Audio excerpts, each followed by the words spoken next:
Good day, faith friends. The gospel reflection today is according to St. Matthew chapter 23, verse 13 to 22. Pinapakita sa atin ng Ebanghelyo na may mga pagkakataon sa ating buhay na tayo ay naging katulad ng mga Pariseyo. Kinaliligtaan nating isagawa ang mas mahalagang turo sa kautusan, ang katarungan, ang pagkahabag, at ang katapatan. May pagkakataon ba sa ating buhay na ginamit natin ang estado, kapangyarihan o koneksyon para sa pansariling kapakanan?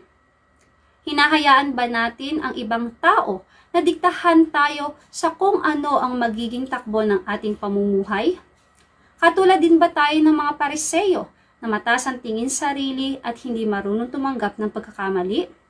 Faith friends, pinapaalala sa atin ng Ebanghelyo na ang kabutihan ay nananatili sa kalooban ng bawat isa na naniniwala sa pagmamahal ng Panginoon. Maaaring iba't iba tayo ng paniniwala, ngunit mayroon tayong iisang Panginoon na nagpapaalala sa atin na ang kabutihan sa kapwa ay walang hangganan at sukatan. Maaaring may mga pagkakataon na nakakalimutan nating lumapit sa Kanya dahil sa iba't ibang dahilan. Ngunit may mga taong nagpapaalala na ang pag-ibig sa Diyos ang magliligtas sa atin. Huwag tayong mamuhay ng malayo sa Panginoon. Huwag nating hayaan na may mga tao o bagay sa mundo na hahadlang at maglalayo mula sa Kanya.